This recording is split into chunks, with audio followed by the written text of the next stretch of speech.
Hey readers, so today I wanted to share with you our favorite kids book part 2. You guys have been super patient for this and I really appreciate that. So if you are new to my channel or my videos, I am a mom of 3 little girls. Our oldest just turned 6, our middle daughter is 4.5, and our youngest is 1, hence all the little baby hairs that are coming in from postpartum. So I am just going to go ahead and get started. There's a mix of a lot of different stuff here, whether it's more towards the baby with board books and also on the older range, like for my 6-year-old, because I'm definitely getting to the point with my 4.5 and 6-year-old where we can read books that are longer, about deeper messages and stuff like that, and they really pick up on that. So I'm going to try my best to link everything that I can down below for you guys, but I'm just going to go ahead and get started.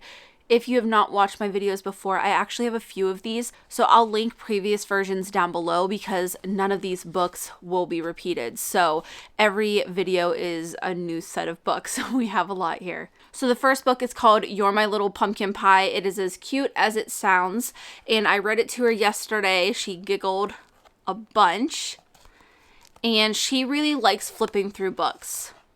So I'm hoping that we have another book lover on our hands. And the next one is B is for Boo. Now, Marley, who has her own channel on YouTube, told me over on Instagram that there's actually several different versions of this. And I looked it up, and it's true. There is quite a few different versions for some of the major holidays like 4th of July and Christmas and Thanksgiving. I can't wait to build up our collection of these because the illustrations in this book are just amazing. It's kind of like retro and modern. I really love it.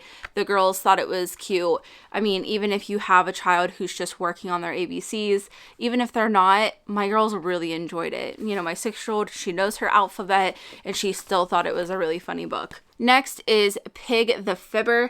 The girls love this series, and I don't personally understand why. I don't really think it's that cute of a series, but that's just my personal opinion. My girls love it though. They helped me make this set of books, so they wanted me to be sure to mention that one. Next is ABC Mindful Me. This one is a bit wordy, and it goes through the entire alphabet, and it has obviously a word for each letter, and then it also goes down here and it's got a couple sentences to kind of explain.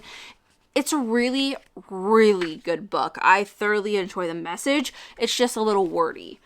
And then the next one is Love Makes a Family. This is a very simple, inclusive book. It's not very long at all. It has kind of like those blocky illustrations, but the girls thoroughly enjoy this one as well. I should probably stop saying that because if they're in this pile, they enjoy it. The next one is a book that I got to hopefully help my girls, and I think it has like a little bit, but we're still working on it. It's called I'm Trying to Love Spiders. I actually got this back when they were still in private preschool and we had like the Scholastic books, but it's basically a whole book about somebody who's afraid of spiders and they squash quite a few, but they're trying to learn how to like them, and it actually gives a lot of information about spiders. I bought this because my girls could not get within like 5 feet of a spider. They were petrified, and we've definitely made some way because they will get closer to them. They still don't really want to touch them or exist with them, but I feel like we're making progress, and I feel like it presents spiders in a less of a frightening way, if that makes sense. This one is The Earth Gives More. Adorable. I think we have actually quite a few books from this author. I love her illustrations, but as it kind of implies, it's about taking care of the earth. I definitely know the other book of this one is in here somewhere. 2 big favorites in our house is the Thelma book. So we have Thelma the Unicorn and then The Return of Thelma the Unicorn. So hard to get these on camera because of all the sparkles.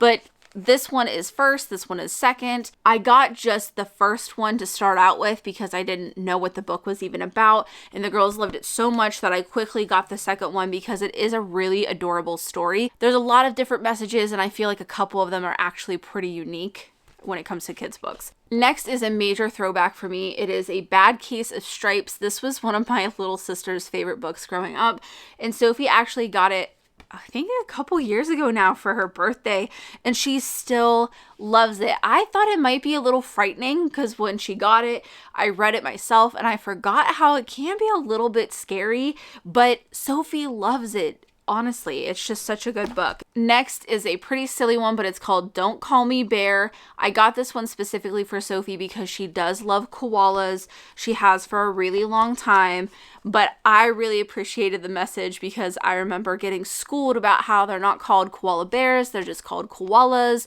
and it's about a koala telling you, don't call him a bear. It's a really cute story. It's also made by the same people who made Thelma and Pig the Pug, all of those ones down there. So Sophie thoroughly enjoys this, and actually our first copy got ruined with a water accident, and I could not save the book, and I had to buy it again. That is how much she enjoys this one. Next up is Unicorn Day. This was in Remy's Easter basket. If you have a child who's obsessed with unicorns and you don't own this, I would highly recommend it. The illustrations are just so bright, so colorful, so adorable. Definitely one of our favorites. Remy loves it to bits. This next book is a personal top favorite between me and the girls. I love a certain character, the girls love somebody else, but it's called Parker Looks Up: An Extraordinary Moment. I got this because I am a fan of Michelle Obama. I've read her book. I own her book. I really enjoyed that. She is mentioned in this book, so I wanted to get it for my girls. But the girls love Parker. They go crazy every time they get to the moment in the book where they show Parker dressed up in the same dress that Michelle has. They can't stop talking about how gorgeous and pretty she is, how she looks like a perfect little princess. The girls love Parker. We love this book. It's pretty short, not too wordy, very magical almost. We love this book. It's such a good one, so you definitely need this. So I mentioned these books in my last video, but I just wanted to quickly show you this one. Last video, I had Darla and I had forgot the Danny book. This is what would Danny do? These books, you make choices on each page. You flip to a certain page based off of the decision that you make, and you will get different endings. So I just wanted to show you what the Danny one looked like. But again, those are like regular bedtime stories in our house. Next one, my husband does not enjoy whatsoever, but the girls absolutely love it, and I think it's pretty silly. It's the Wonky Donkey. He just doesn't like reading the book, but he thinks the song is just fine. I don't know. He is very particular about his bedtime stories, but of course he reads whatever the girls want him to. But I don't know. It's a silly story. It has a song that you can listen to on YouTube with it. The girls get a kick out of it every single time. It's really silly. This next one I bought for one of the first read-alouds with our homeschool, and it's Germ versus Soap. I really enjoyed this. I didn't know what to expect because I couldn't really find a flip through, and it is pretty long, pretty wordy, but it's a great explanation because my kids are definitely to the age where they were starting to try and just rinse their hands, not wash them. And when I would tell them to use soap, they'd run back in real quick, and you got to do the hand sniff and stuff like that. So it just did a good job explaining why we actually use soap, and we take our time and we wash our hands. And with everything going on, and especially going into cold and flu season, it can't hurt whatsoever. It just might be a little bit more geared towards older kids because it is kind of long. And the next one is Teacher Dragon about diversity. We have a few of these Teacher Dragon books. I just love them. They teach a lot of great things. They have so many different topics with this Teacher Dragon series. Steve Herman just makes so many great books about a lot of different topics, so I definitely recommend that. And then the next one is something that I got with our middle daughter Remy in mind, because she can be a little bit hesitant, and all of our girls are wildly capable, and I try to remind that of them as much as I can, but Remy can be a bit hesitant and just struggle with finding her confidence in herself. So I got her this Jabari Jumps, and it is the most precious story ever. She really likes this one, which I was hoping that she would. But it's just about a little boy who goes to the pool and he's having a hard time jumping off the diving board. He has a talk with his dad, and I believe this author came out with another book that I've been wanting to get. I can't remember. I think it's still about Jabari. I could be wrong. I'm not quite sure. But either way, I definitely recommend this. Next is something that I got for our homeschool. It's called We Came to America. It is a gentle story in history about how different people came to America. And within the first 2 pages, I knew I wanted to buy this book. So obviously this page is talking about Native Americans. The next page is talking about slaves. And then it also does go on to talk about immigrants, and it goes on to talk about other people as well. But just within those first few pages, it's not something that you regularly see with children's book. It can be a hard topic to discuss. This is a really great book. It is gentle, it is honest, it's factual, and for my girls at least, I feel like it's age appropriate. This next book is a personal Rummy favorite. It is called Most Marshmallows. I put this on our book list that I have on Amazon. I give it out to family and relatives during the holidays or birthdays when they ask what they can get the girls.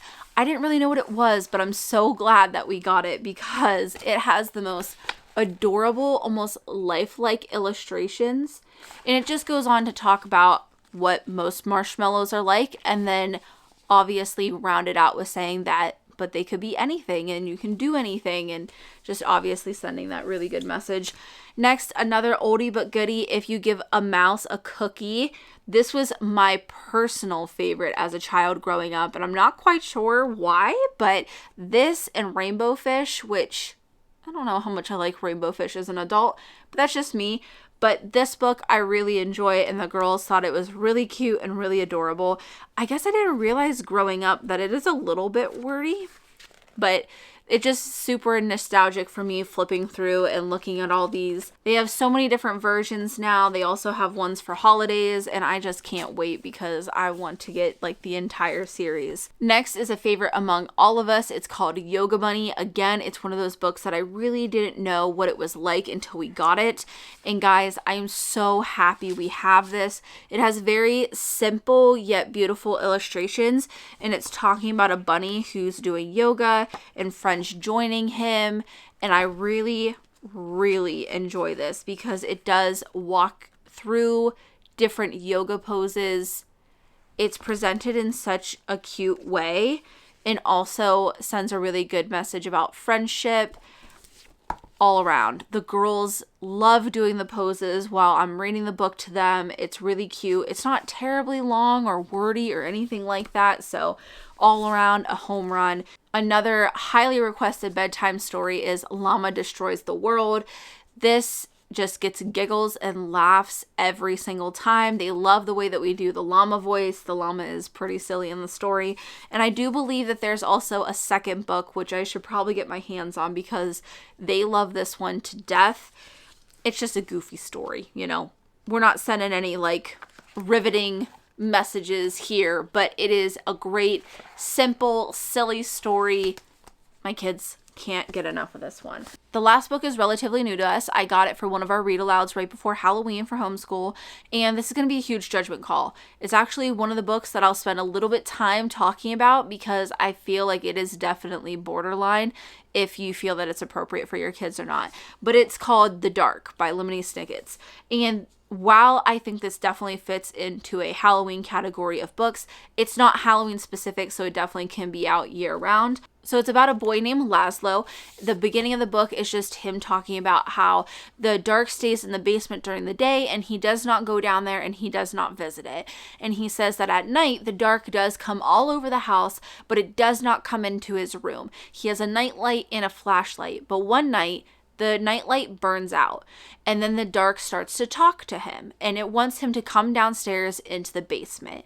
And then he gets to the basement, and there's a dresser, and in that dresser, there's a light bulb. So Laszlo can go upstairs, and he puts his nightlight on. He goes to sleep, and he wakes up the next morning, and he tries to go downstairs into the basement and talk to the dark, but the dark does not talk to him anymore.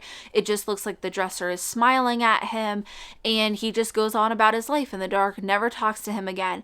So it definitely can be scary. The dark is talking to a child. It's telling him to come down into a basement. It can definitely give you some like Pennywise kind of vibes, but it is a very endearing story, and the way that Lemony Snicket's writes it is just amazing. I can't say enough good things about this book. I'm glad I got it for our girls. I thought that they would respond well to it, and they really did.